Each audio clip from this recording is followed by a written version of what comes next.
Right, so if anyone was going to run to a camera to gloat his weaselly black guts out about the fall of the Assad government in Syria, then it was always going to be Benjamin Netanyahu, wasn't it?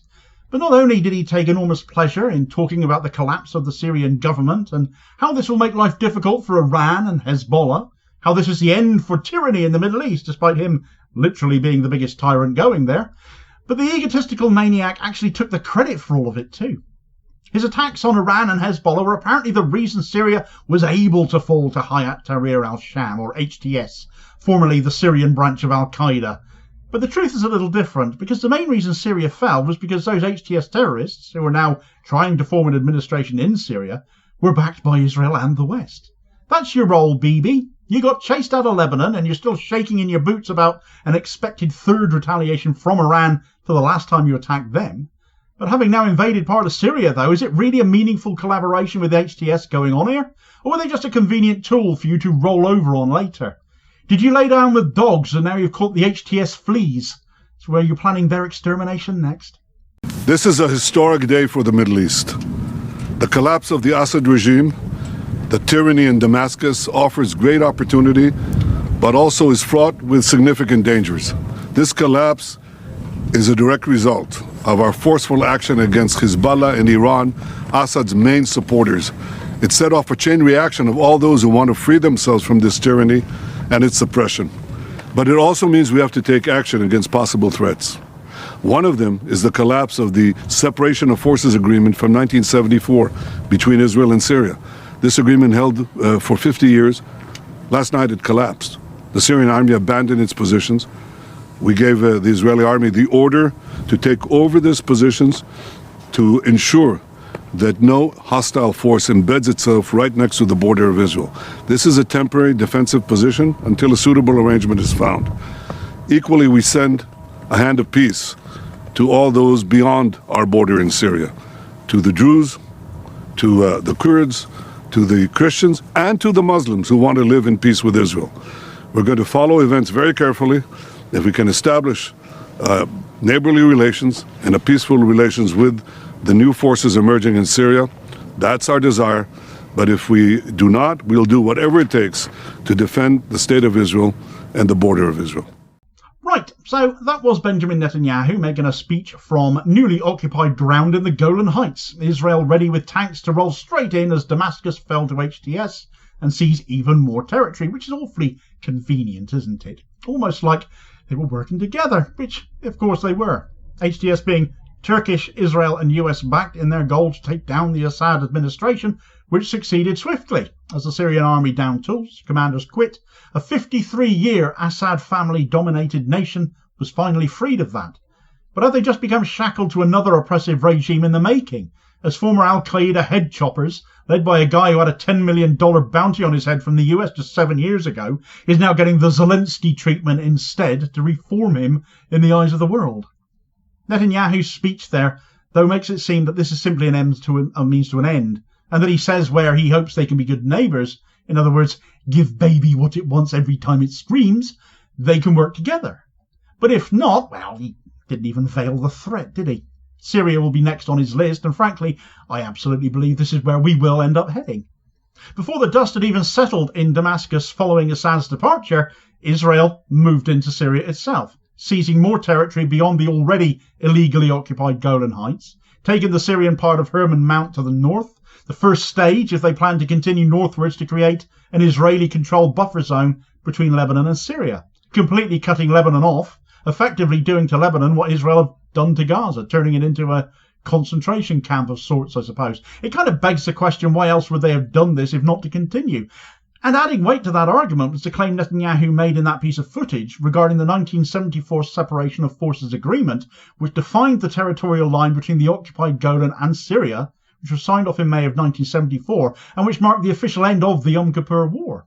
This led to Israel keeping its occupied chunk of the Golan Heights. A demilitarized zone was then set up, Syria side of that, around the city of Quneitra, and Syrian territory, of course, lay beyond that. Well, we know that Israel invaded Syria right after Damascus fell to HTS, seized Hermon Mount, entered the demilitarized zone of Quneitra, and then moved on to Khan which lay within Syrian sovereign territory. Done because, as Netanyahu said there in that clip, he considers that 1974 agreement to now be completely null and void. He said it had held for 50 years and had now collapsed. Well, who said it had actually collapsed? Only you as a justification for entering Syria militarily. You ordered the IDF to take over the abandoned Syrian posts. But the agreement is a legal framework. Just because an administration has changed, that doesn't necessarily collapse any legal structures in place. Certainly not just because you say so, and it is actually a direct challenge to HTS at that. Add in the fact that HTS, having entered Damascus, Israel then bombed it, and it isn't exactly like popping over with a hot pot and saying, "Hi, we're Israel, welcome to the neighbourhood," is it? This 1974 agreement is the longest single continuous agreement between Israel and any other Arab nation that has ever existed, and Netanyahu just arbitrarily declared it void the minute Assad was kicked out. This is Israel throwing its weight around again, assuming the US will always have their back, and when HTS will have figured the US has had their back too, backing them to take Assad out, saying give us what we want or we're going to go to war with you next, as Israel is implicitly saying at this point, certainly what I'm reading out of Bibi's speech there. If you're aggressive towards us, even though we've invaded you before, you've got your feet under the desk, we'll do what we always do and scream victim, point at you and scream terrorist again, which for once would be true, and start another major conflict on yet another front. I fully expect this is what's going to happen. I just cannot see HTS accepting what Israel has done and wants to do going forwards, despite Israel having backed them until now. They've been providing medical aid to HTS for years, and just letting Israel seize territory up the length of the Lebanese border for their own ends. The United States, having aided both of these sides, will look like complete saps again, thanks to Netanyahu yet again shafting them. If the US has to pick a side, though, well, I dare say those wanted posters for HTS leader Abu Mohammed al-Jilani from 2017 will come out once again, and the whole media love-in with him right now will be abandoned. No more cushy interviews on CNN, as the US will always take the side of Israel. Now, this could present an opportunity to the likes of Iran. Not necessarily a formal agreement with HTS in any way, not even necessarily even helping them. But if Syria remains at war and remains destabilised, if Israel screws this situation up by deciding to go into Syria more overtly and fight HTS now, especially as even more military gear, more tanks have been entering Syria from Israel today, looking all the more likely they're going to prepare to go to war against HTS now, then getting military aid and equipment to Lebanon by land from the rest of the axis of resistance may actually prove more feasible than it possibly looked, for example, just yesterday.